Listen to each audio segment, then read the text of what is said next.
What would you say you do here? It's the Signal Chords, home of the Underground podcast. A podcast dedicated to up-and-coming bands, labels, artists, and more. Plug in and join your host, Brad Nunnery, as he dives deep into what the future of music has to hold and discover something new along the way. What else do you have to do? What's up, punk rock people? Chad from Bridge the Gap. You are listening to the Underground Podcast, Signal Chords. Let's go. You and I could conquer anything that threw at us. Back to back, we wouldn't fall without a fight. It was a comfort knowing you were always on my side. We knew the dangers of the chemicals that made us well. Taking the edge off was too easy an excuse.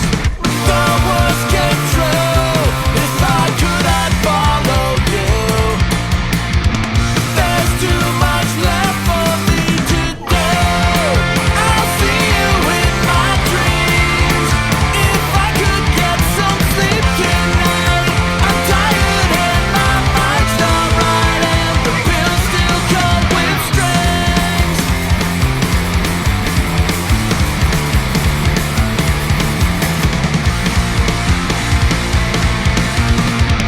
You were down, but I could never see you checking out. One last hurrah to fix your final curtain call. If I'd have known, I would have bust you right through the wall. A temporary problem solved with brutal permanence. I'll always wonder if that's what you meant to do. It all came true. If I could, I'd follow you. But there's too much left for me to do. I'll see you in my dreams. If I could get some sleep tonight. I'm tired and my mind's not right, and the pills still come with strings. I never got to say goodbye, and that still keeps me up at night. I'm tired and my mind's not right, and the days just pass me by. That was Brothers by our good friends in Bridge the Gap. Many thanks to Chad Jensen for recording that promo for us. Really do appreciate it, man. Now you can find that song off the sophomore release by Bridge the Gap. It's called Gainsayer. It is out now. It dropped earlier this year. Absolutely love what this band is doing. They are from Utah. If you love that 90s punk sound, you're going to love Bridge the Gap. But you know, when I had the opportunity to interview Chad all about this song and all about Gainsayer and a lot more songs off the record. So if you want to check it out, it's on episode 10. But if you want to find out more about Bridge the Gap, you can always do it on any social media platform at Bridge the Gap Band. All right, what's up, everybody? My name is Brad Nunnery. Welcome to Signal Chords, home of the Underground Podcast, Season 3, Episode 13, presented by my really good friend Jeff Small over at 1603 Designs.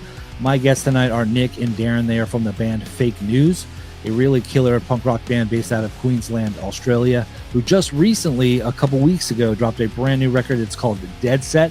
So I'm super excited to talk to them all about the making of the record. We're going to break down some of the songs, how the band landed on Thousand Islands Records, as well as their tour with Pennywise and Millencolin not too long ago, and the band's love of beer and how the band actually got their own lager. So a lot of really killer stories from this band and their new album Dead Set. But let's get in right now to one of their latest music videos. It's called Hit the Ground.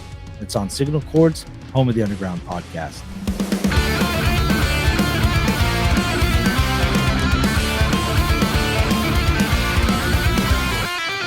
How did I get here? Am I alright?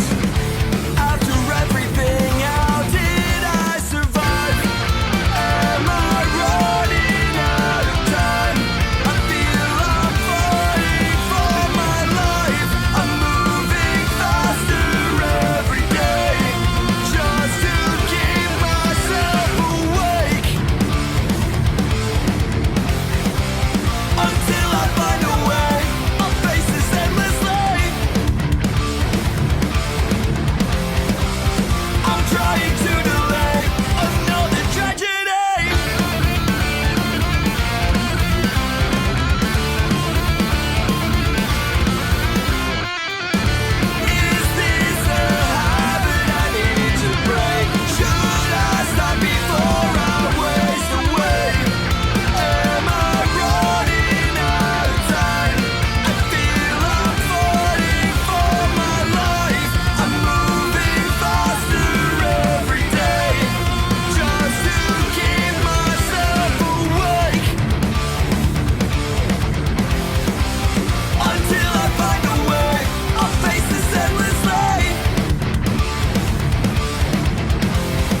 Nick, Darren, what's happening, guys? Thank you so much for joining the podcast. Many thanks. I think this has been a long time coming.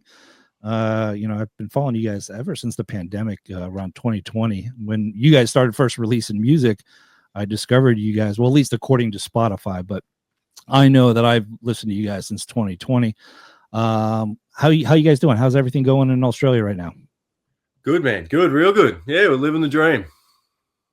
Yeah, kicking some major ass. It's been great so far. So yeah, so good.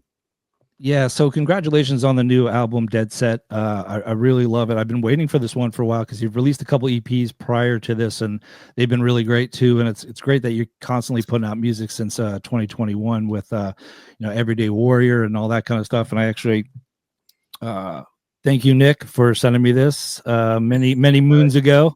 You even signed it. Thank you, brother. Yeah, one of the very few collector's edition. That one. Yes, sir. No, it was awesome. It was, because I ordered a couple shirts from you and you sent me that CD. I was like, man, that's fucking badass, dude. So, I got a fan, you got a fan of me when you sent me stuff and signed it and all that good stuff. But, yeah, the new record is incredible. I want to talk about it. I want to talk about some of the songs and your new venture with Thousand Islands Records, because I know you guys have been putting out some stuff independently. But let's just go. How's the response been so far with Dead Set? Because I know it was just released not too long ago, right? Last week, was it? May 7, so 2 weeks. Been just on 2 weeks in. Yeah. I kicking ass. Yeah, like it's been going worldwide. Like guys from everywhere. We've been getting messages and comments and new followers and all the jazz that goes along with it. But the response has been great. And like we're now that it's out there and we can just listen to it as well. You can chug it on whenever you want, and you get another appreciation for it, and you're like, these songs are really good. Like I genuinely enjoy listening to them myself. Like, yeah, this is great. So yeah, we're stoked, man. Couldn't be happier. Yeah, I mean, there's got to be some kind of a relief to finally get it out there, because I don't know how long you guys normally work on records. With you guys being in two different parts of Australia, about 100 miles away, you said in the pre-show notes, so I don't know how long it takes you guys to normally record stuff and get together and be able to do it. So is this a kind of an album that took a year to do? Did it take 2 weeks to do? How long did this record take to do? Do you know? You remember? Some of these songs we did a first EP when we first started 7 or 8 years ago, and we weren't really happy with a few certain people in that lineup and those songs, so we kind of terminated that lineup, and we recycled those songs into a lower tuning and then re-recorded them. So 3 or 4 of these songs are off that very first EP that we did, and the rest are kind of just made up of riffs and stuff that I've had lying around forever. And then I was like, because usually Mick, the guitarist that recently left, he was such a handy writer, and he would just pump out songs and he'd pump out structures, and then he'd have a ballad and then an up-tempo song and then a this, and then I could be like, okay, well, we're missing a rocky song, and we're missing a bit of a slower song, and we're missing a song with a bass intro, we're missing a song with a drum intro. So then I kind of like do my writing to kind of suit whatever's left on the plate kind of thing. Yeah. And that's definitely what happened in this, because Mick kind of left halfway through this album kind of thing. So then I was like, okay, game on. I'm just going to start spitting out riffs. And I just went bang, bang, did a couple of double tracks on guitars and things like that. And surprisingly, it came out pretty well balanced across the board, because it was just like an all stock must go kind of scenario. Like there's still 3 or 4 songs that never made it onto the album just because we were pushing shit up a hill with a toothpick. So we just like let them go, Yeah. So we had to let them go. And that they might be something for a B-sides thing later, but they just didn't work. Sure. And so that just goes to show the filter that we put them through. If the square doesn't fit in the square hole, bad luck. We just toss it. So these are songs that we knew would work, and we knew they sounded fake news. So we just rolled with it. And before we knew it, we had an album, and then we just released it, and it fucking worked somehow. Yeah. Yeah, it's I did notice on this go around, there's a little bit more metalish riffs on this record than it had been in the previous, especially with your first song. That first song, I'm like, did they just write a metal song? Like, the whole intro is like great. I'm like, where these guys going with this? Have they changed their sound kind of a deal? Yeah. Because you got the Denzel Washington thing, and then that that slow build up, and then it goes into straight like metal, like Iron Maiden kind of stuff, and then it goes straight into the skate punk. I'm like, oh, okay, now we're back. But it was great. It was great to just that's be it. thrown off for a You look second. at when Strung Out brought out Exile in Oblivion, you were like, fuck, is this metal? Is this metal? Like with a bit of that monologue stuff and shit like that. We wanted to stir the pot. We wanted to let people know that we're evolving. And that was mainly the exodus of Mick, our other guitarist, because he wasn't really metal orientated, whereas I used to play in a metalcore band and stuff like that. And I think that metal and punk, what comes first, chicken or the egg, they're kind of both very related in that sense. So so after Mick went, I was like, sweet, metal songs, let's go, So we chucked a few riffs in there. And the thing is, once you keep it single kick on the pedal, on the drum kit, and then you have Tim's vocals, that brings it back and makes you stay in your lane a bit more. Like you can have those metal sections to kind of throw people off, but once the vocals and the drums remain single kick, then it kind of helps it stay in the lane a little bit. If we started doing blast beats and a scream, we would have lost our identity pretty quickly, But I think there's room for those riffs. Like you look at the way Jake Kylie used to make it work and Strung Out with all those Megadeth riffs and stuff like that, and that's kind of a big part of what we do, and everyone loves a bit of metal, so raise the horn. No, it was so funny. It was the first thing that I thought about. I write little pre-show notes when I listen to the songs or whatever, and I did say Strung Out vibes, especially on Hit the Ground. Hit the Ground is like one of those songs where I'm like, oh, that's like Strung Out, Good Riddance kind of stuff like that.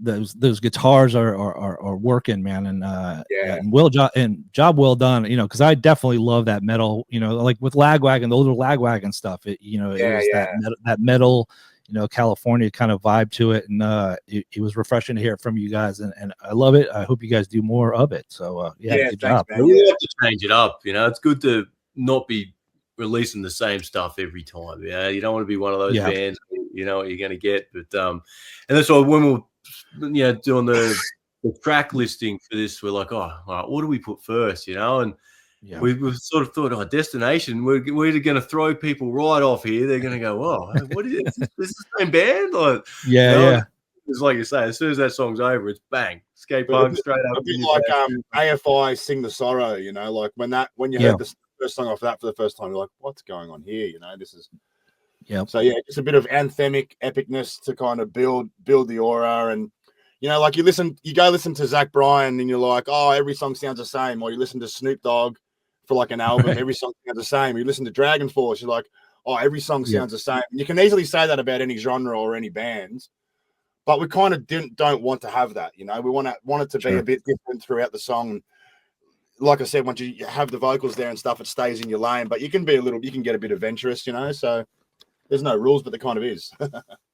It's great. I mean, I love it. And I love the fact that you guys are willing to take that chance and expand, I mean, it's one of those things to where like bands and, especially in the punk genre can get stuck into that one rhythm, what works for you, kind of a deal. And it's the same record over and over and over again. And, if you don't challenge yourself, right, what do you got? It's the end of the day, it's the same. You're just reproducing the same album over again. And it sounds fresh. It sounds fresh and sounds great. So, that's right. Yeah, exactly. That was one of the things leading into obviously the album. We'd done a couple of EPs and we're like, oh yeah, the goal was always to do another album. We always had in the back of the mind, we've got to one up Everyday Warrior. Like that was such a banging first album. We're like, if we're gonna do this, we've got to do it right. And you know how much work's involved in an album. That's why an EP you can bust them out a lot quicker. I was like, oh, 4 tracks, 5 tracks, yep, sweet. But an album, man, it can make or break a band so easy. It's a long process, You can't just go in and get it done in a week or two. So we did take our time. It was always the long-term goal. I was always dead set on doing another album, and dead set it is. So we're definitely got the finished product that we wanted, which is good to be able to say. There's so many times you look back on previous bands and music, things you've released, you're like, oh, I wish I had done that. We should have done that. Right. But I'm not really getting that with this album. I'm like, man, every song I'm happy with, And like, if there's anything I could have done that, then that's the next one. We'll do that next time. Yeah. And I was trying to get to that point when I was originally saying it, kind of coming back to it, to where it's like, it's got to feel like you're not so much, you don't have the binoculars on, you're not worrying about what your bass sounds like, or how you're going to take the bass, or Darren, how your songs are going to sound. You've already done it. It's already in the can. It comes out and you can finally breathe to where you don't have to, you've made all your decisions on how everything's going to sound. And now you could just really sit back and appreciate it. You know what I mean? And I think that must be just such a huge relief and really cool at the same time.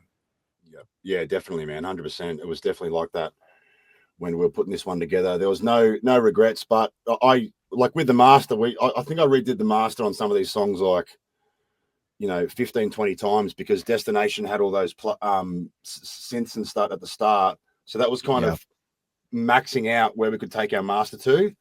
So, and then some of the songs were a bit louder than others, and I just lie awake at night staring at my roof going, I think I've got to redo it again. And I just kept redoing it. And then it actually served a purpose, because in the end, I put them on this parametric EQ on my computer, and I'd be checking them on that, and I'd checking them on another one, and just made sure they were all touching the same point just before it starts to clip, And then, because when you upload, Spotify and Apple Music crush the shit out of your sound, and they can make it a lot shitter than what it was originally, as you probably know. But when we uploaded these, it balanced them.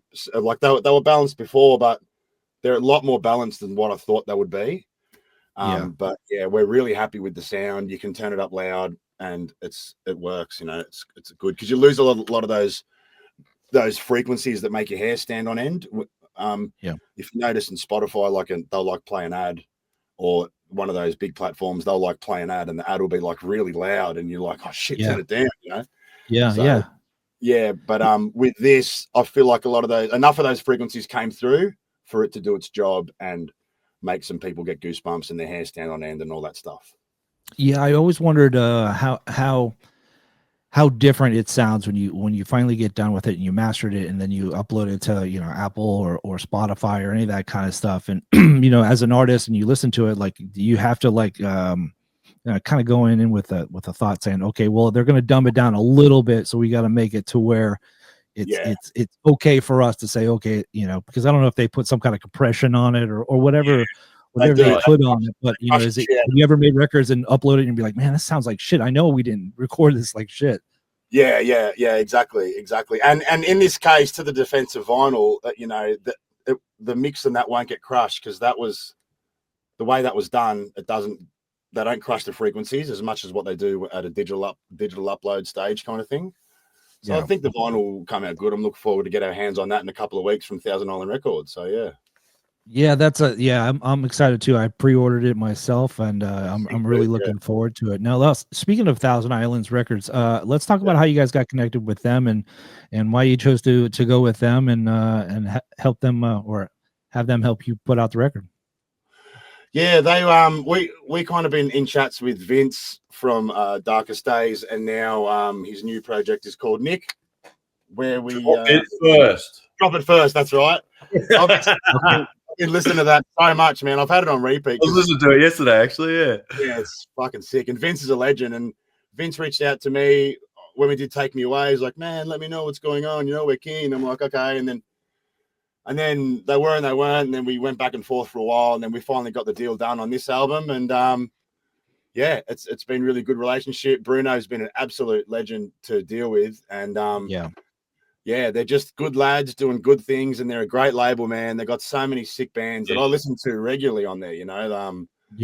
It's just they're just the top of the game, I reckon, for where punk on our level and the people that was the biggest thing for us is they've got bands that we want to be associated with. We want to listen to, it's not just a label that will take any band from here, there, and everywhere, and it's all mismatched. Like they curate their bands, and they choose wisely, and they're active. They're good in the punk community. We like what they're doing, and I think we're a good fit together. It just makes sense.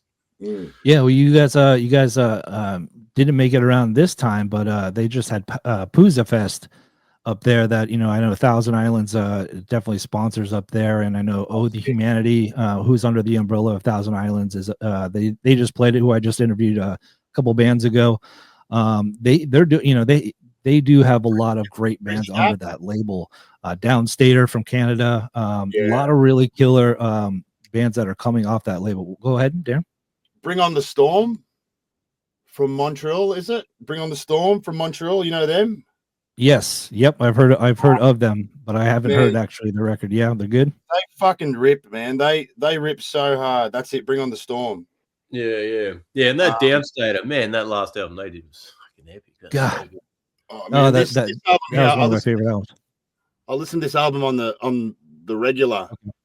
Okay. I'll have to check it out for sure. Absolutely rips, man. I'm like, they had this other guitarist on their other album as well.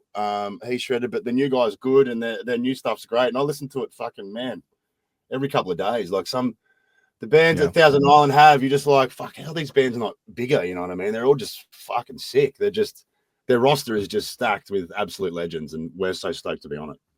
Yeah, it's really cool because I think there's like another surgence, back in the 90s when you had Fat, you had Epitaph, and you had Victory and all that kind of stuff. There's these like specific labels that are starting to build up their roster and put out vinyl and all that kind of stuff. You have, Double Helix is making moves, over on the West Coast, over in Arizona. You have Spam over in Austria that's doing their thing. Thousand Islands, I mean, so many different labels are putting some really great bands together. And when I was growing up, that was like how I discovered new music before the internet, before Spotify and all that kind of stuff, with Roadrunner Records and, all that, that's where the metal was for me when I was growing up. But, it was just, it was really cool to, really follow those bands. And I think these labels are doing that, and bringing that back and turning other people on to other bands. You know what I mean? They're like, there's so many artists under umbrella. Everybody's going to be like, well, oh shit, I love Fake News. Let me check out Against Humanity because they're on Thousand Islands. I think there's,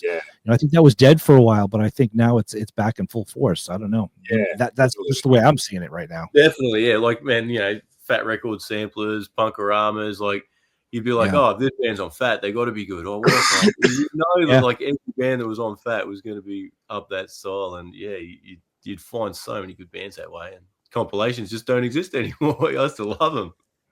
Yeah. Well, I think, I think Spotify and those digital platforms have kind of killed that. I mean, I know that they released those samplers as, to benefit, cancer and all that kind of like fuck cancer campaigns and all that kind of stuff. And they do that for specific reasons, not just to highlight the bands of the labels. But yeah, I mean, it's still, for vinyl fans, it's really great. You could still get that compilation kind of stuff. But I think, with the ways of Spotify and streaming and all that kind of stuff, I think that's kind of to the detriment of those compilations. But, what the great thing about, Spotify and, playing devil's advocate, I think it's really great because you can build a playlist of your own and make a sampler of your own, you know what I mean? Of, maybe Thousand Island bands or songs or whatnot. I make 20 different playlists a day, you know what I mean? And I listen to them for a week and then I make new ones. And, I got my ballad, a playlist and all that kind of shit. It's just, I guess it's all a matter of, your taste. The music's out there to be discovered. You just gotta find it. Yeah. Just on the label thing, it's like there was a period there where, anyone could start an Instagram page and call themselves an online label kind of thing. But, labels like Thousand Island Records and even like Cradle Destructor, Ben from the Plays in Wilhelm Scream, like these are labels that are selling merch, selling records, pressing records, helping bands. They're out there in the trenches with them in the front line and they're representing and they've got heaps of bands on their roster and they're proper labels doing proper things. You know what I mean? Yeah. And it's just nice to see that. And they're the guys that you want to be a part of. They're the guys that have got the good rad community, because punk is a small community, even on the world stage, and just like any industry, it's always small. You know what I mean? So, it's nice to be a part of that community, and we fucking love it. Yeah. Yeah, you know what? One of the really cool things is too, because you do have the label help and all that kind of stuff, but you guys have really done a really killer job as far as your artists that you work with designing your album and your EP artwork. I think it's like the color schemes are just like amazing. I love how bright it is and all that kind of stuff. But if I see an album art like that, I'm like, I automatically think Fake News. When I know something's coming out, I was like something that's that bright and everything. And the fact that you guys are doing skateboards and you have the koozies and you got the beer, which we're going to talk about and all that kind of stuff. You guys are doing your own thing as far as, your own way of merchandising your band and selling stuff online and stuff. And I think that's really great. And I think a lot of bands, kind of struggle with that at times, but you guys seem to be killing it in that aspect. You know what I mean? So thanks, Brad. Appreciate that. Is it something? Is it? Yeah, go ahead, Nick. That's the thing about being independent, I guess, being DIY is you do what you want to do. Like, hey, let's do this. Like, yeah, let's make a beer. Yeah, that's a great idea. Let's write a song about it too. Like you don't, you're not governed to what other people are saying you should do or whatever. You do things you like, like, then you do things that work, and you'll try some things that don't work, and next time, all right, I'll do it a little bit different. So yeah, it's a definite learning curve as you go. But yeah, the independent thing works well. It's just it's good to have that little bit of extra backing and push. To get yourself out there. That's what it really comes to. You need it. You need it to go to the next level. Yeah, absolutely. And speaking of beer, hold on. So it's 10 o'clock Friday for everybody that's listening or watching. So it is 10 o'clock on Friday, and I haven't had a beer yet, which is unrealistic for me. Friday morning. Instead of Saturday morning, like you guys. I mean, I won't judge you if you guys want to have a beer at 12 noon. Well, we're from Queensland, so it's a normal custom to have a beer for breakfast here in Queensland. Because that's why it's on my bucket list, because I want to go there. So it's not. I'm not frowned upon if I want to have a beer at 12. The sun comes up here at like 4:30. So technically, when it's 10 o'clock, you've been awake for long enough. Whereas the sun down south in Melbourne and New South comes up like 6:37 this time of year. Yeah. So yeah, that's how it's justified. It's a bit because the sun's up so early. Like it's like 5 o'clock. Like noon is 5 o'clock. Yeah, you've done heaps of stuff by like 12 o'clock, so you kind of earned a beer. No, that's awesome. So let's talk about beer. I love this song. I mean, there's no second guessing what this song's about. It's an anthemic song. I love it. It's totally relatable.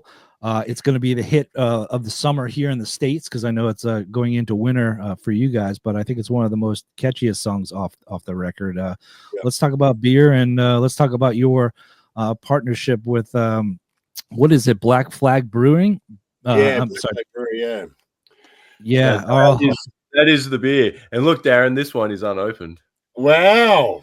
But it's warm. I'm coming over. I'll be there in 10 minutes. Yeah, I'll hide it. Don't worry about that. But yeah, and we've got the stubby cooler to go along with it. So it's the perfect match. No, that's amazing. That's amazing. And how many cases did you guys do of that? And did you guys sell it at your shows, or not? How did you guys do that? What's that? Yeah.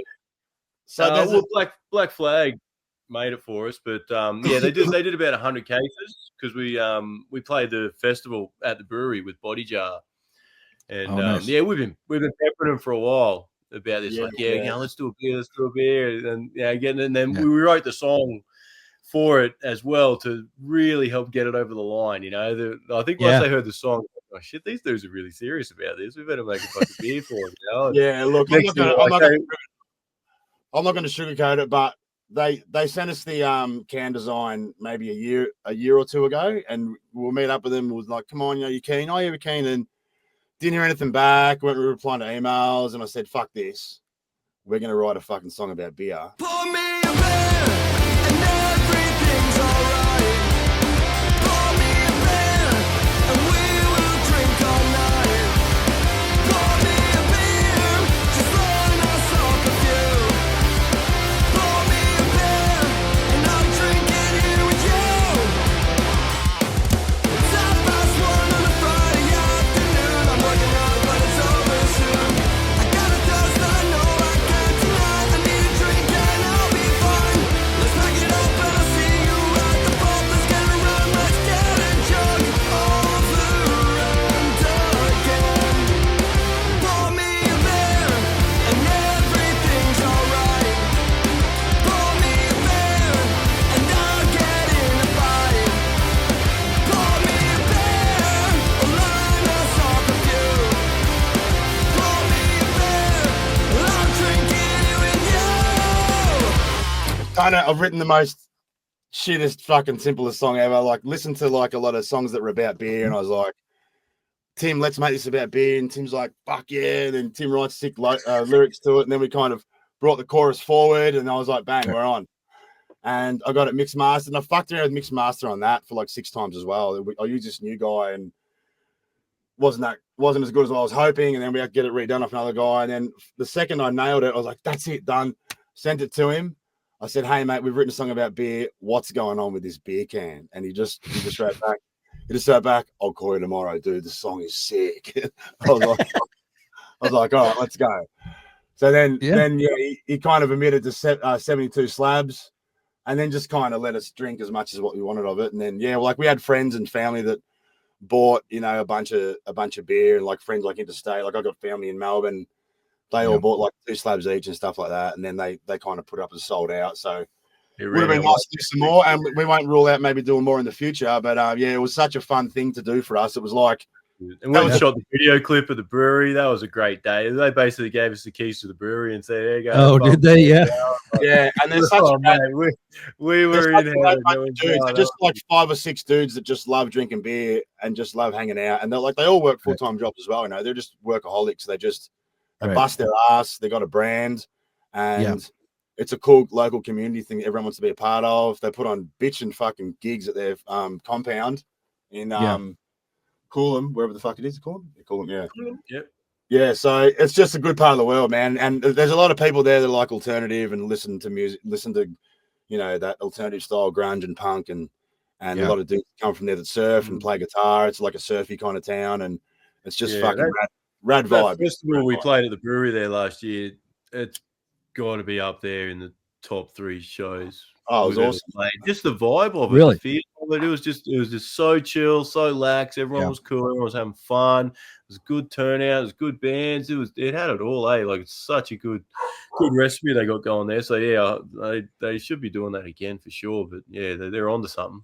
What do you need for a good party? You need plenty of beer. So you have a big factory. I mean, it's all built in right there, right? And your logo's everywhere. You can't lose. Huh? No, speaking of which, you know, it's so funny that you said that and you had a beer. So first thing I heard about it, because, you know, these craft beer places or these breweries are popping up left and right. That seems to be like, at least here in the States, I don't know how it is in Australia, but there's one on every corner here. Yeah, it's like almost like 7-Elevens here. You know, there's a big industry for it again. But there's a brewery here in Orlando, and my buddy's in a 2-piece hard rock band. He plays bass, but it sounds like a guitar and bass. And he's got a drummer. It's a 2-piece. This is their can. Oh fuck! It's called Bone Juice. Bone Juice. Oh yeah, sick. I love the matte finish. Yeah, it's really cool. And I'm like, well, I'm keeping that. I'm like, I'm not drinking this one. I'm keeping it at the band's name is Copper Bones, and like they're kind of like their color scheme is that color scheme. Yeah, sick. But I was like, all right, well, I'm keeping that shit. And then last year we did. I'm a huge. I love merchandise. I love like shit that just has everything. And then I got the Warped Tour water. Yeah. So it's got all like the Warped Tour logo and all that kind. It's water and shit. It's basically you know, kind of like Liquid Death, but it's like the Warped Tour version of. Oh, nice. Yeah, sick. So it's like a collector. So I'm like, oh shit, I'm gonna collect that. We wanted to keep a few full cans, but then we were like, we can still just keep the can, just drink all the beer. So we got my shed is full of like empty cans. I just sort of scattered around the house here and there. But I was mowing the lawns before and I knocked one of the boxes over and all the cans were on the floor. But I want to make Christmas tree out of it one year. It's a bit of a moral dilemma. Like, do you keep it with beer in it or do you keep it with the beer out of it? You know, like I don't know. The guy at Punk Rock Chili Peppers here on the coast, Punk Rock Peppers, he's got the strung out beer, the No Effects beer. He's got like every band's beer, and he wanted to have our beer. Oh, really? The Guttermouth beer, and they're all full. You know, like what do? Do you have them full, or do you drink them? You know what I mean? It's a bit. I don't know. Like when and it's funny because the first time when I was growing up, my dad had a 6-pack of Harley Davidson beer. Yeah, and it was like the Harley Davidson logo, and it was like like short cans or whatever. But he had it like displayed in our family room, like in like the nice glass case. Yeah, and it was like you had all this expensive china that my mom kept and all that kind of stuff. But at the very bottom shelf was the Harley Davidson beer. It was black cans with the Harley Davidson logo, and I was like, well, that's pretty cool. I'm like, you gonna drink it? He's like, no, it's gonna be worth a lot of money later on. And I'm like, I don't think it's gonna be. I don't think it's always good to have a hammer next to it and just say break glass in case of emergency. You know, like they have like a little mini Jim Beam bottle on the wall or something. Yeah. No, absolutely. No, I love beer. I love the beer song. It sounds simple. It's right directly to the point. It was such a brilliant idea to get them to sponsor. And I it's think great that's fun to play live too. Yeah. oh, I could only imagine playing that in the brewery. Dude, Yeah, that's like Nick, tell us about the thing fishing you've with been dynamite, doing. right? How you get the audience involved doing the yelling out the beer thing. Yeah. So obviously, we started this when we were on the Pennywise tour. Actually, that's some big crowds, and a few people knew us, a few people didn't. And we're like, all right, we can get them into this, So we start them off, be like, all right, you need to we need your participation here. Repeat after us, Oh, that's pour awesome. me a beer. So they're like, all right, Hell yeah. pour me a beer. Everyone's keen for it. Yeah, like, it's easy. Do it again. And then Tim, let's go. All right, do it again with Tim. Tim does it. Boom, and the song kicks off. And we're playing through the song, and obviously it comes through in the song a few times, and by the end of the song, they're singing it, and then when the song finishes, everyone's expecting it again, and everyone does it again, We go, quiet, we got it. It's like it always works every time, man. Hey, it's good, but it does. It really peps the crowd up a bit, Yeah. I mean, it's one of those songs where it's like, you know what, like maybe in the middle of your set, like you haven't played it yet, and maybe your set's not going well, and you're like, fuck it, let's just do the beer song, just get everybody back into it, and then everybody gets back into it, and then you're like, all right, we're having a better show now. Everybody's like getting back into it, I don't know, but it's one of those little message, but no one ever goes and pours me a beer and gives it to me, but I'm like, nah, that's the plan.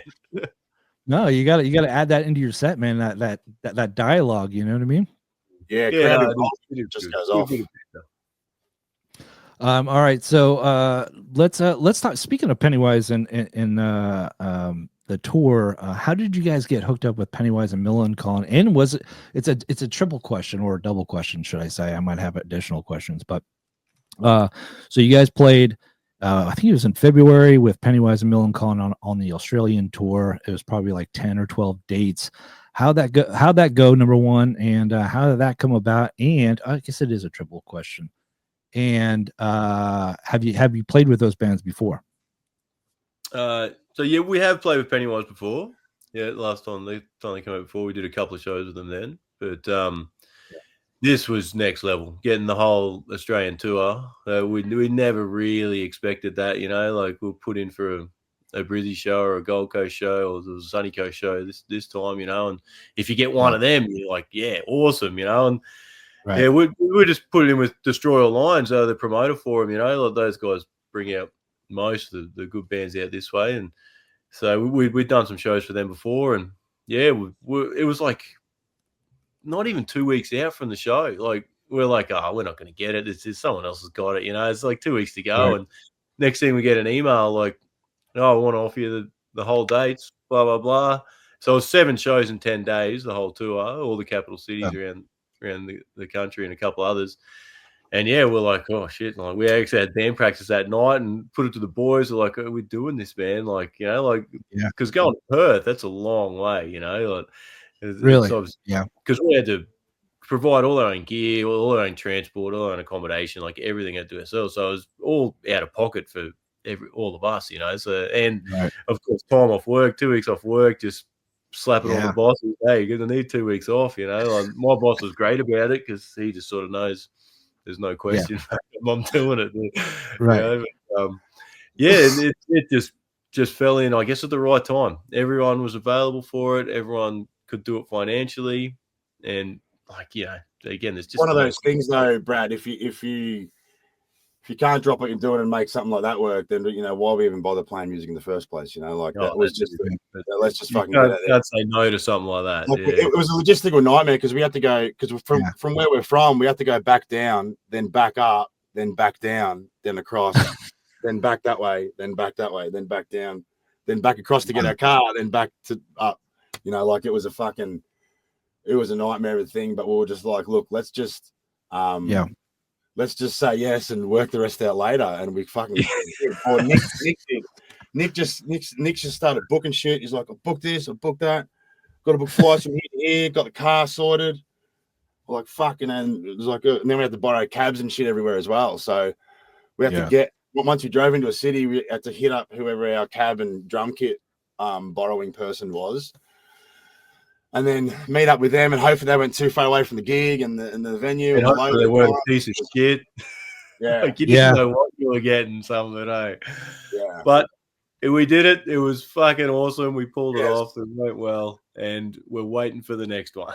Yeah, we were like furniture removalist t-shirt salesmen, but we had a fucking great time, and it was awesome to fucking get up there and do your thing and run with the big boys, and we fucking learned heaps, man. It was a baptism of fire, but it was so much fun once we stood up to the plate with them. And you know, they were like mentioning us in between songs, Flat Stick, and we're like, oh fuck, you know, they're gonna do that much, but then they were just going hard as on it. They just loved it. They just digged it, you know. Like Fletcher would come and watch us side stage, and even see him. But the boys are like, oh, he was standing there most of the set, and like, oh, it's pretty fucking cool, you know. Like, it just the way Fletcher passes the torch, you know, like, and does the right thing by the up and coming bands is just the best. He's the best thing for it, you know. And it's a mutual respect thing, and it was a nice thing to be a part of, man. And for me, Millencolin and Pennywise were two bands that I started doing this ages ago with mates when I was playing drums. The only songs we'd ever play would be Pennywise and Millencolin. So it was this weird fucking subliminal fucking full circle moment. But even for all of us as well, you know, like, because we're all so heavily into both those bands. But it was a wild ride. We fucking loved it, and we stood up to the plate and we smashed out the fucking park, man. It was good to be a part of.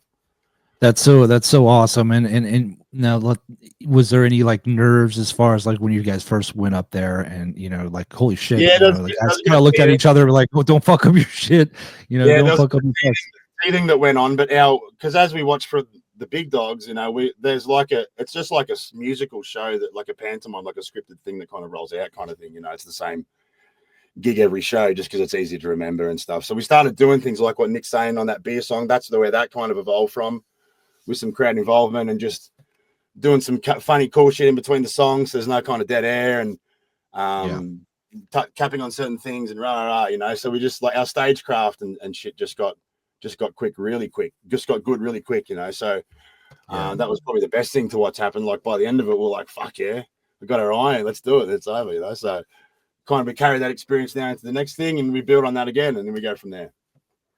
Yeah, that's an amazing story, and I'm glad it worked out for you. I don't idolize you guys as far as trying to, you know, getting in a van and doing all the traveling and going back and forth. I know it's a huge sacrifice, you know, with your family and your jobs and all that kind of stuff. You know, and being in a van, and I'm sure it probably gets a little bit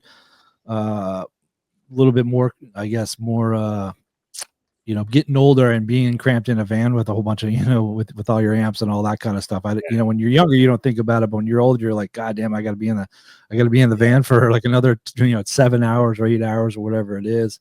Yeah. How'd you guys pass the time? And you know what? It's funny because I'll sidetrack. The reason why I asked is because I know it probably took a toll on you, because I was talking to Watto, helping his other band promote his song, and I was like, oh, he goes, yeah, we're actually on our way to the next Pennywise gig, and I'm like, oh, tell the boys I said what's up. And he sends a picture to me. It's all of you guys sleeping except for, I forget who was driving, but you guys were all sleeping. I was like, oh shit, road dogs. Yeah, probably me. But yeah, no, that's it. With tour, I guess long trips like that, I almost prefer to be driving, you know, just rather than sitting in the seat, you just kind of more edgy, and it's more comfortable in that way. But we shared it around a bit and got through. Like, it just had to be done. It's like, we need to be, if I get 1,000 k's away tomorrow, let's go, get in the car.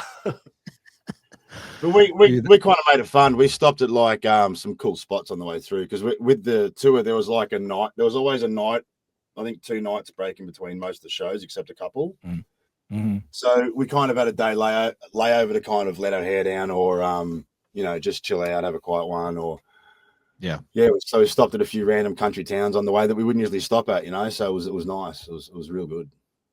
Yeah, that's awesome. Hopefully you guys get more of those. You know, I think the more that you get out in front of those bands like that, you know, the more opportunities you have. And I know Australia is a huge market for, especially bands from the States and all that kind of stuff, and any opportunity for bands from the States to go to Australia, because I know it's a bucket list. It's not like it's a random podunk town. It's Australia, you know what I mean? At least to us Americans, at least in my mind, I'm like, Australia is on my bucket list, and if I were in a band and I wanted to play, there's so much great music coming out of Australia, you know what I mean? So it seems to be like a no-brainer to have you guys added onto that, and it's really cool. But Yeah.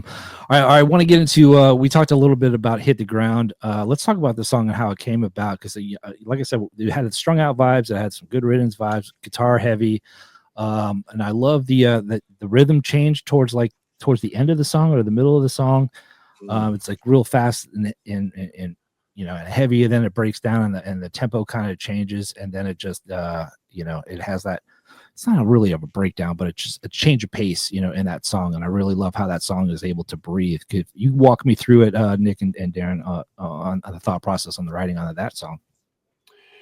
With Hit the Ground, yeah. So Hit the Ground's just like a balls to the wall, attacky song, and like where I kind of got the idea of for the rhythm for it was from an Atreyu song, bleeding mascara. Yeah. Yeah. That's fun. But like, but then I just went more on the up strum and just added in the every up strum instead of having one every four kind of thing.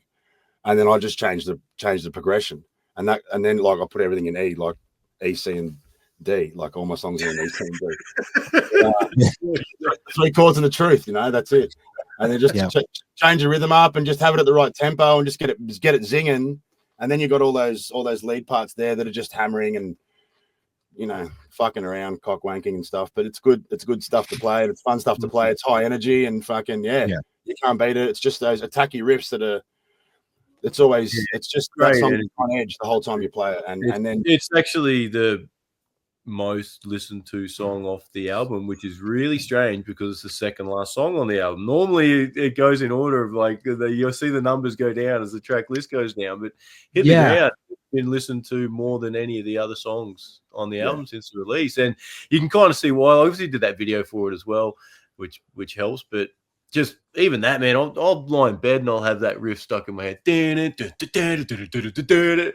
that's fucking, that's one of Darren's best, man. I love that. I'll thank you for that. Yeah, the whole premise behind the quiet outro, it's kind of a bit of a trick that I do a bit, but I do it in Where We Stand as well. But you want to have like I forget the strung out song that does it, and it goes, what's the strung out song? It's got the It's flat out for like 2/3 of the song, and then the last third of the song will be like a quiet. Of my mind. Yeah.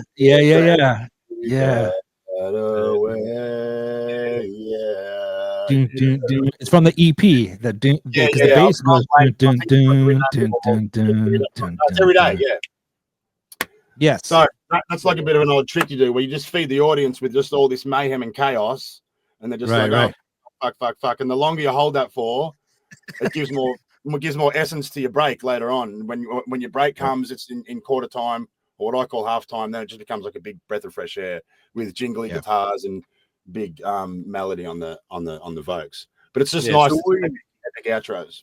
We still have never played that song live. Like there's most of the songs off the album we've never played live. So next weekend with this album launch will be the first time, and man, I'm looking forward to it. Like we've been playing a lot of the same ones for a while now, you know, from the old albums, old EPs, and had all these ones we've been working on. We're like, I've got to wait till they're released to play them, really, you know. So I'm really keen to see how they go live. I think they're going to fucking explode, you know. And like the album's had a few weeks to sit with people, so you know, half the crowd there will probably be relatively familiar with it at least a bit. And I'm going to be keen to see how it gets received and goes off. I reckon the place is going to fucking explode. So, we've been running one of these little sound effect pedals that kind of do come to some of the sound bites and the things that we do, and like sub drops and things like that, which I've kind of just get my head around. And we do like a little interlude of the Rewind remix. We just do like a little guitar special where me and Watto play a harmony of the orchestra kind of thing.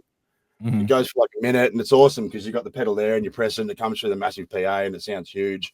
And it's got all those good frequencies that Spotify crushes. So the people there like, what's going on? Is this a symphony orchestra or just two dickheads on guitar? It's actually both. So there you go.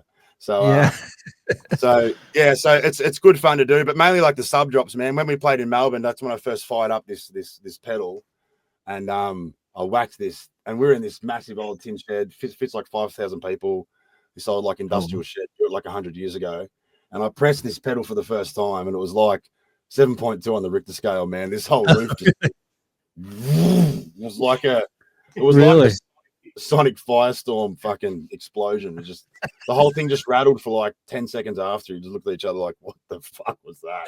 Oh, geez. So it was like the loudest thunderclap you ever heard, just go rolling through this shit. It's like something you could see the sound waves moving through the fucking air. That's how wild it was. We're just like, whoa, I've got that in my foot. Oh shit, let's see how we go with this. So yeah, it's a bit of fun. It just adds a bit of atmospheric pressure.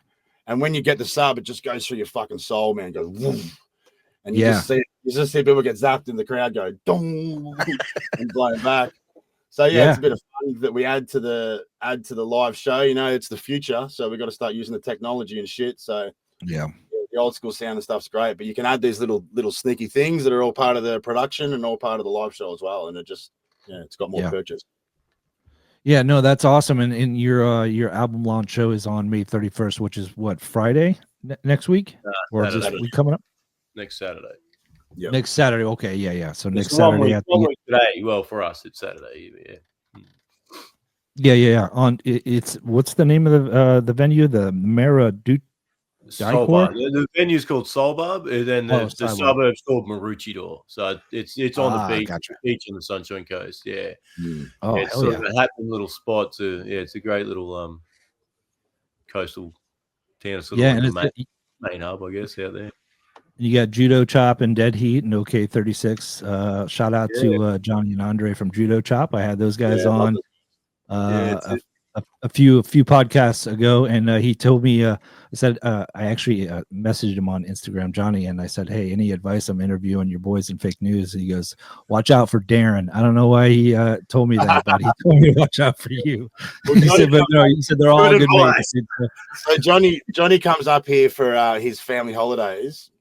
And then he'll call me and go, hey, Daz, I'm here on family holidays. I think I can get away for a night if you want to have a drink. And then Johnny will rock up at my joint and we'll have a few beers, listen to some music and just talk shop. And Johnny's a legend, man. But we get along really well with those lads. We've been playing with them since they started, kind of since we started kind of thing. But we just gel. They're just six. Like when they play, dude, it's just six fucking man. It's just a man mountain on stage, like, and they're just big lads and there's two of them out front and there's guitars going everywhere, but it sounds so massive live. Yeah. You know, another one of those things, you know, like you can really appreciate them much more live because of the big sound that they've got, you know, and Murray's just up there giving it to it and got the Adonis on the kit. So they just fucking rip, dude. Love them. Yeah, their new EP is incredible. And I didn't know if, like, I knew you guys were friends. I don't know if you guys had known them for a while or if you guys like live close or played a lot of gigs. It's about 5 years now. We've brought to the Gold Coast a couple of times. But it was just like Johnny was like, because I was from Melbourne originally, and me and Johnny were like two guys. We went to all the same shows. We just didn't seem to cross paths, kind of thing. And you're like, fuck, how did we not meet? We were going to the same shows. We were doing the same things. But you meet these people in time. But he's a bit of a lad, and they're all good lads. It's just great to hang out with good dudes. And there's another band from Melbourne called Awake Now who are fucking sick, who are mates of mine.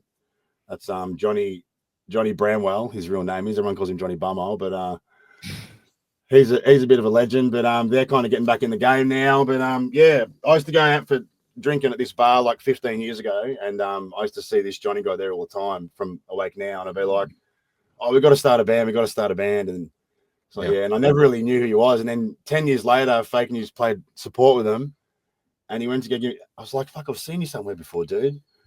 And then it was him, this guy who I never really knew his name. I used to always tell him I was going to start a band, and then we started fucking playing gigs together. So it's a small world, and the people you meet along the way. But there's so many good fucking bands at like local level in like Australia at the moment, man. Friends of the Enemy, fucking Dead Heat. There's just heaps of guys kicking ass, and it's good. It's good to see.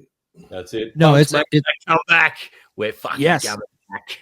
You know, and what I really love, especially in the punk community more than any other community, you would think that it would be the total opposite. But I think a lot of bands and a lot of bands that I've spoken to, they cheered on other punk bands, right? They're happy for other punk bands' success, right? Because it just pushes the genre forward, no matter what. It's kind of what, and everybody cheers everybody else. Everybody's friends. Nobody's just battling to be number one. All that kind of stuff. It's more of a community now, I think, than it ever really has been.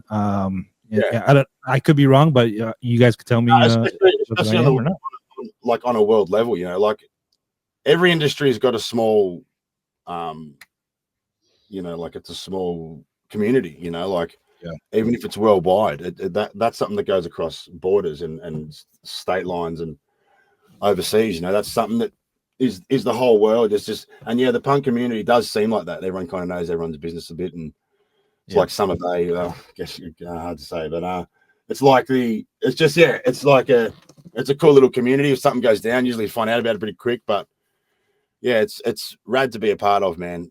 It's great. Yeah, that's the one thing I guess that needs for punk to come back. The bands need to be there. There need to be the good bands that people want to come and listen to, And a lot of the time that was a problem when you're trying to play shows. You're like, all right, let's get 5 good punk bands together. I don't know.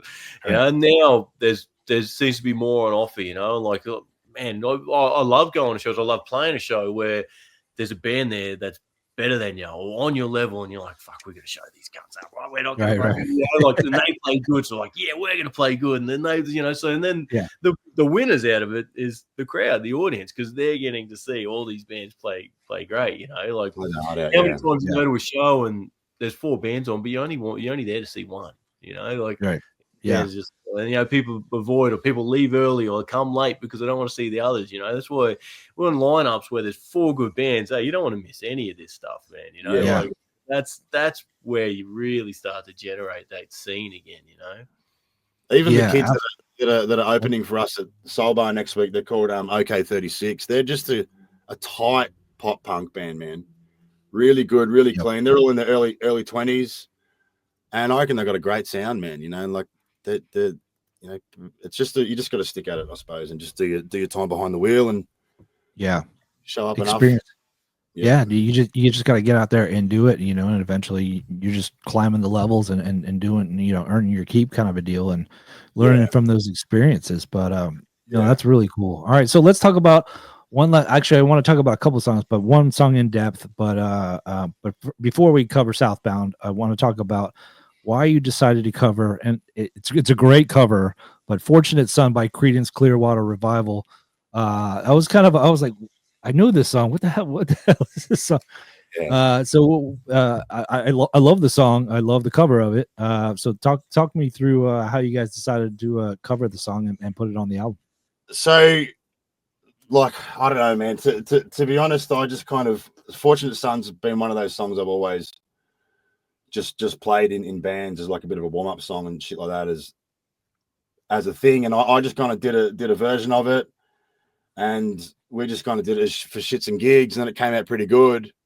We showed a few people and they're like, that's really good. And we're like, oh, fuck. Okay. And then it got to a stage where the album was coming together and we're like, fuck, we haven't got a cover. We should just use it. Let's just fucking use it and chuck it on. And there was no real premise behind it being about the Vietnam War or anything like that. It was just a bit of a piss take and a bit of fun at ourselves and whatever. And just fucking go for it, But if it sounds like fake news and it's not a fake news song, then I think it ticks the boxes to be a cover. Like, Eve of Destruction, there wasn't really any sort of plan behind that as well. I was just like, I reckon it'd be interesting to format those drums around the vocals, and I did that, and we kind of did that together with Nat, and then it just took shape in that way, and it was like became a fun song to play. But the covers are a funny one. You just got to have them, But we got heaps of other sick covers that kind of bubbling away in the background, but you don't want to go too overboard on them. But it's just good to have one here, one there, one. So just gotta have them, kind of thing. Yeah.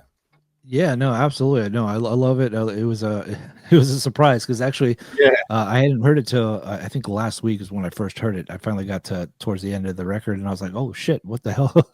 It just came on. I was like, "What the hell?" That was awesome, though. Really, really great take on it. All right, so let's talk about Southbound. My guess is you're talking about going back and forth to coasts and connecting with each other as a band and as friends. Is my take on it correct on Southbound? Yeah. Pretty much, yeah. Like, obviously, Tim being the singer, he's written the lyrics for it, and he lives at the Sunshine Coast, which is north from here. So when he's headed southbound, it's when he's coming down here to record basically lyrics in Darren's dungeon there that you're looking at. So it just became an institution, I guess. Like, we'd do it whenever we could. You get a spare weekend here, and all right, come down, we're going to do these 2 songs, and all right, yeah, and get them, work out a couple others, and then all right, next weekend. But then it'd always be stay the night. We always have a bit of a party afterwards, and good times. Yeah. It It's just like an became, event, Yeah, it's like an event. right. It was something that he'd really look forward to, So he'd sort of have this thought in his mind, and then he just transferred it into lyrics, and we obviously had that song there. We like put it down, and it worked perfect for it, and it's just such a great theme. It's just real. It's come from a real place, like those songs, like and everyone can relate to that. Who doesn't love a good cruise and driving song? Like, let's jump in the car, let's go. And that's pretty much it. And that's where the clip sort of flicked off of that one too. It sort of wrote itself. It's like, well, look, we're just going to try and reflect what the song stemmed from. Another weekend and I'm heading southbound. I watch sunrise as I'm coming down. I pass signs that say I'm getting closer. I made the trip more times than I can count, and I know how lucky I can be. On the open road I feel so free. On my way to see my friends again. It's times like this I hope never end. I'm getting closer as I drive through town. Music up with the windows down. And my favorite part is when I'm southbound. That's it, and it is just such a nice melodic song, and it's got a good sing along now. And like I say, it's relatable. It's great. Yeah. 100%. And I love that. I love the music video too. It like totally goes alongside it, just picking up everybody and getting everybody going down. And it's really cool. And, and what I love about, like your music and the lyrics and everything, everything is nothing's ambiguous, right? Like everything's like direct and to the point. I know exactly what the hell you guys are saying, what the hell you guys were pretty much meaning, but you can interpret it in the way that it's meant for everybody, right? So it's not like, it's not like you're writing a song about Jennifer, you know what I mean? And you're like, well, I don't know any Jennifers. He's really good at writing in that way and keeping it open-ended and stuff. Yeah. And I think, with that song in particular, it's good that he doesn't go down that one path, and it's broad and open, because everyone's got a time where they're getting in their car and driving south, it's just the old thing. It's good. Yeah, no, absolutely. All right, so what's besides the record release show on Saturday next week, what else you guys got lined up for the rest of the year? Well, we're a bit open-ended. Nick's actually going away in his van for like 6 weeks or 2 months or something. So Nick's driving around Australia. So, and like we're probably due for a break. Like we fucking grinded so hard to do this album, and once we play this album launch, we're kind of gonna blink our eyes and get fit again, and get some work back on track and do a few other things.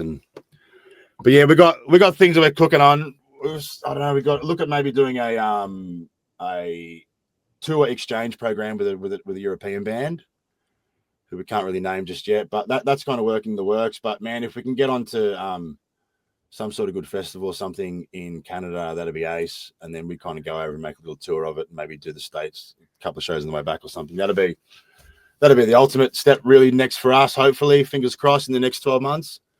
Yeah, so I was gonna ask you about that. Like, if you guys had any plans, because I know a lot of bands. I know at least the Canada bands coming down into the States is a bit of an issue, and our man in charge is not best of friends with Canada's man in charge, so it's really hard for people to get across the border and all that kind of stuff or whatever.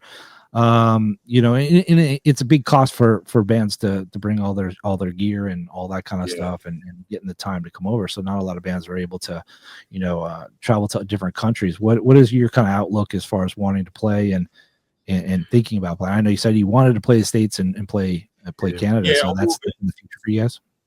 If we could get it to a stage where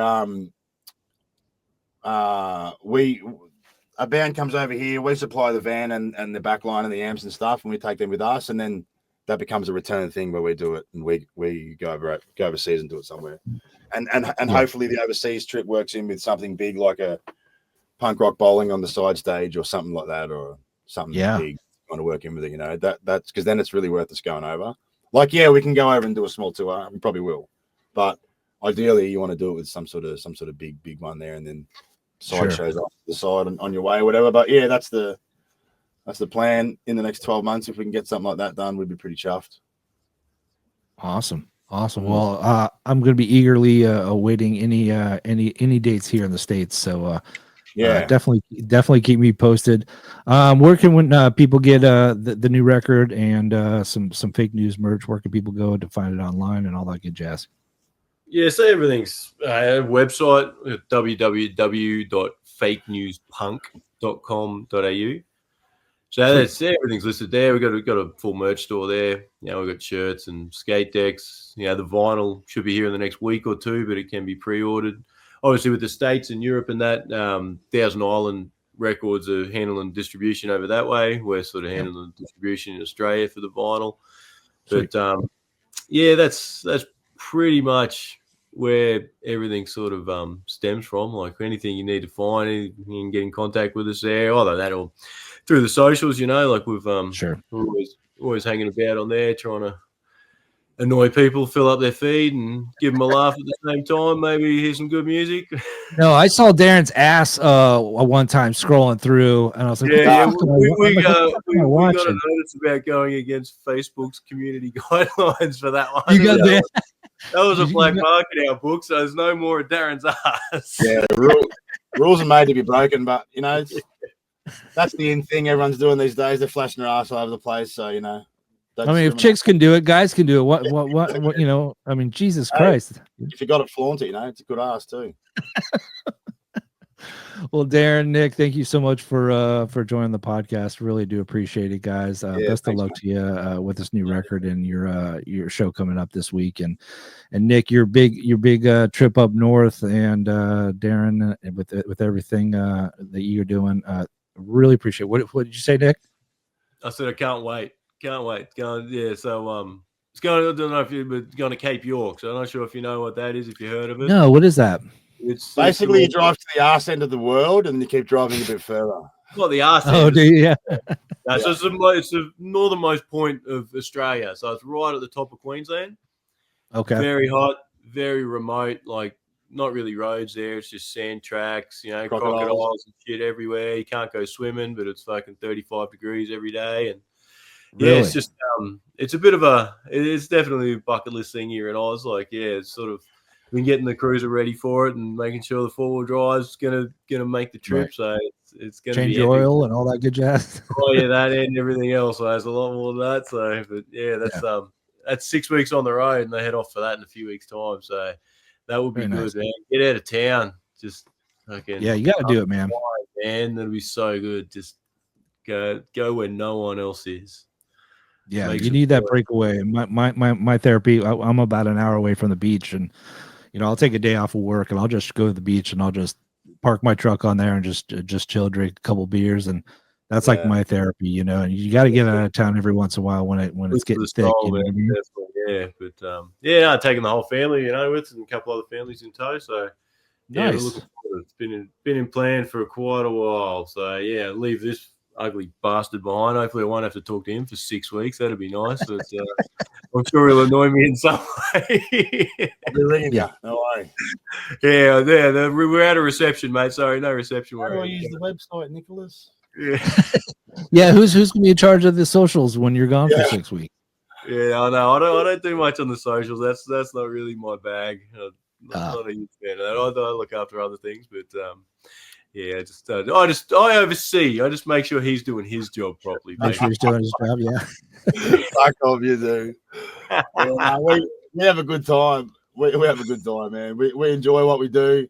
Sometimes we wonder what we do, but it all makes worthwhile in the end, man. And we're so chuffed with what you do, and and what you represent. And your show's tidy, man. Everything's neat. You know, your branding's rad when you got new artists on and stuff, and you do their recommendations. You dip into the metal stuff, and you know, you mentioned Roadrunner Records before. That was a big one for me too. You know, so I can find a feel that in a lot of the metal recommendations that you're doing. I'm really digging some of those metal bands that you've been sharing, man. Sweet. So it's nice to kind of dabble into that, you know. So yeah, it's cool. It's weird. It's like I love metal. I'm just not in the know of all the, you know, as much as I am in punk, right? So I love metal, and metal was like my stuff back in the day. But you know, and then I got into punk and stuff. But I would digest punk and find out, you know, who the band members, this and that. I never did that with metal. I just love metal. You know what I mean? But like with punk, I studied and analyzed who the band members, what label they're on, all that kind of stuff, because punk was such a new genre for me in such a formidable age in my early 20s. That's why I knew more about punk, but I still want to get back to that underground metal kind of scene and be able to share that. And there's a lot of great bands out there that I've met through running Signal Chords, and it's been a real fun. It's been a real trip. And, you know, like I said, I've been a huge fan of yours. There's no hiding it on my socials, you know, all the support that I give you guys. So, you know, I wish you guys nothing but the best, and really, really stoked to finally get to interview you guys. Thanks, you guys. It was good talk. Yeah, it was awesome.